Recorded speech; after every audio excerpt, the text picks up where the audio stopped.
আসসালামু আলাইকুম। এখন দেখবেন সংবাদ শিরোনাম। হবিগঞ্জে বিল দখলকে কেন্দ্র করে দুপক্ষের তুমুল সংঘর্ষ। নরসিংদীতে আধিপত্যের লড়াইয়ে প্রাণ গেছে একজনের। বাগেরহাট সদর হাসপাতালে রোগ নির্ণয় পরীক্ষার আধুনিক যন্ত্রপাতি দীর্ঘদিন ধরে বাক্সবন্দী। দক্ষ জনবলের অভাবে বন্ধ আইসিইউ সেবা, ভোগান্তি। গোপালগঞ্জ শহর জুড়ে অবৈধ ব্যাটারি চালিত রিকশা আর ইজি বাইকের দাপট। বিশৃঙ্খল চলাচলে জনভোগান্তি চরমে। জয়পুরহাটে চাহিদা মাফিক সার মিলছে না ডিলার ও খুচরা দোকানে, বিপাকে আলু চাষিরা, বাড়তি দামে বিক্রির অভিযোগ। এতক্ষণ দেখছিলেন সংবাদ শিরোনাম, এখন দেখবেন বিস্তারিত। হবিগঞ্জের লাখায়ে বিল দখলকে কেন্দ্র করে দুপক্ষের মধ্যে সংঘর্ষ হয়েছে। এতে আহত হয়েছেন অন্তত ৩০ জন। সেনাবাহিনীর চেষ্টায় পরিস্থিতি নিয়ন্ত্রণে আসে। নরসিংদীর রায়পুরাতেও আধিপত্য বিস্তার নিয়ে সংঘর্ষে জড়ায় দুপক্ষ।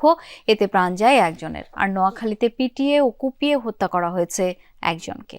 টেটাবল্লম নিয়ে সকাল থেকেই মুখোমুখি অবস্থান নেয় দুপক্ষের শত শত মানুষ। এক পর্যায়ে বাধে সংঘর্ষ। রণক্ষেত্র হয়ে ওঠে হবিগঞ্জের লাখায়ের স্বজনগ্রাম।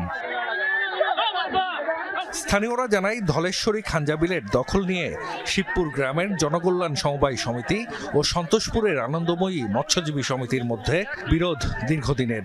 এরই জেরে সংঘর্ষে জড়ায় দুপক্ষ। খবর পেয়ে ঘটনাস্থলে যায় পুলিশ, তবে থামানো যায়নি মারামারি। পরে সেনাবাহিনীর সহায়তায় পরিস্থিতি নিয়ন্ত্রণে আসে। ২ ঘন্টার সংঘর্ষে আহত হন অন্তত ৩০ জন। বিলের দখল নিয়ে এর আগেও একাধিকবার সংঘর্ষ হয় দুপক্ষের মধ্যে।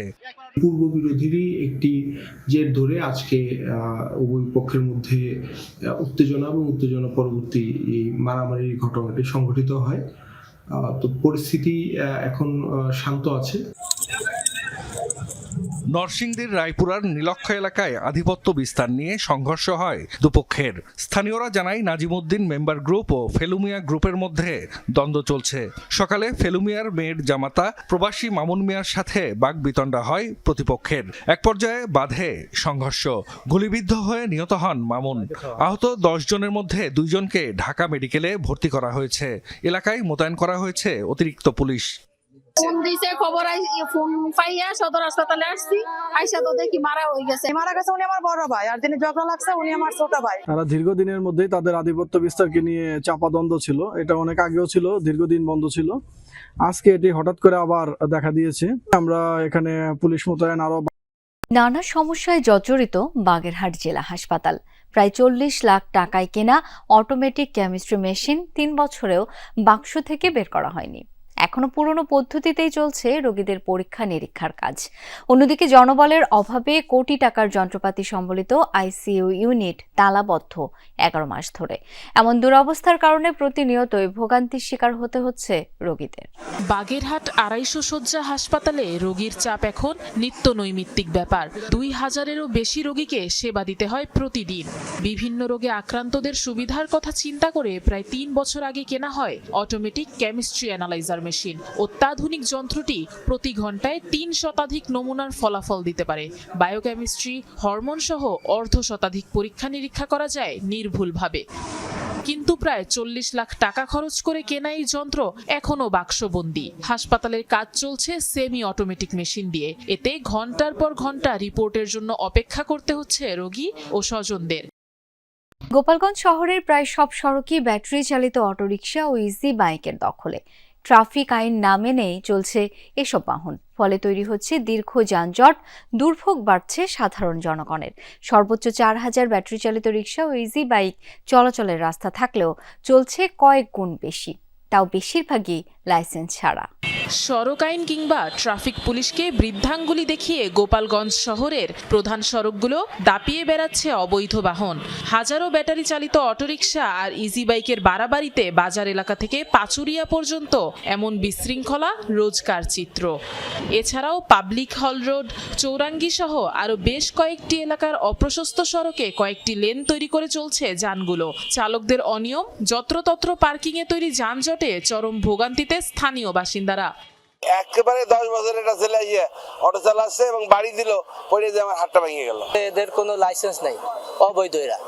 গাড়ির টান দিছে, একটা ইজি বাইক এসে আমার গাড়িটা লাগাই দিয়েছে। তো স্থানে আমি সময় মতো পৌঁছাতে যানজটের কারণে। বিপাকে শুধু স্থানীয়রাই নয়, এতে অটোরিকশা সামাল দিতে ট্রাফিক বিভাগের কর্মকর্তাদেরও নাজেহাল অবস্থা। যতগুলার গাড়ি চলছে সবগুলার অনুমোদন পৌরসভা দেয় না, এগুলা ম্যাক্সিমামই তাদের অনুমোদন ব্যতীত চলছে, এজন্য পরিমাণটা খুব বেশি হয়ে গেছে। তারপরেও আমরা সর্বোচ্চ চেষ্টা করছি যেন যানজটটা নিরসন থাকে। পৌরসভার তথ্য মতে শহরে সর্বোচ্চ 4000 ব্যাটারি চালিত যান ও ইজি বাইক চলাচল উপযোগী সড়ক থাকলেও বাস্তবে চলছে কয়েক গুণ বেশি, যার বেশিরভাগই লাইসেন্সবিহীন। গাড়ির বৈধতা নিয়ে প্রশ্ন করা হলে ভিন্ন ভিন্ন অজুহাত চালকদের। ড্রাইভারের লাইসেন্স নাই থাকলে ভালো, আর না থাকলে আমাদের উপলক্ষে যদি ধরে তাহলে আমাদের জরিমানা দেওয়া লাগে। কেউ কিছু বলে না, গরিব মানুষ রিক্সা চালায় খায়, এই কারণে বলে না। শুনি যে গাড়ি উঠে দেবে, উঠে দিলে তো আমরা চলে গেলাম। পৌরসভার টাকা। দেশের চতুর্থ আলু উৎপাদনকারী জেলা জয়পুরহাটে সার সংকটে পড়েছেন চাষিরা। অভিযোগ, ডিলার ও খুচরা দোকানে ঘুরেও চাহিদা মতো সার পাচ্ছেন না তারা, এজন্য গুনতে হচ্ছে বাড়তি অর্থ। যদিও ডিলাররা বলছেন বরাদ্দকৃত সারের চেয়ে চাহিদা বেশি থাকায় এমন পরিস্থিতি তৈরি হচ্ছে। কৃষি অফিসের দাবি, চলতি মৌসুমের জন্য সারের মজুদ ভালো আছে। জয়পুরহাট সদর উপজেলার মীর গ্রামের কৃষক গোলাম মোস্তফা চলতি মৌসুমে 25 বিঘা জমিতে আলু আবাদের ইচ্ছা ছিল তার। তবে ডিএপি, এমওপি, টিএসপি ও ইউরিয়া মিলে 75 বস্তা সার প্রয়োজন হলেও জোগাড় করতে পারেননি অর্ধেকও। ফলে সিদ্ধান্তে পরিবর্তন করে কিছু জমিতে সরিষা বোনার উদ্যোগ নিয়েছেন তিনি। আমার সার দরকার অন্তত 3-25 কত হচ্ছে 75 বস্তা, সেখানে হয়রাস পাওয়া গেল 30 বস্তায় হয়নি, যেখানে 2000 টাকা সেখানে এর আগে 2600 টাকা।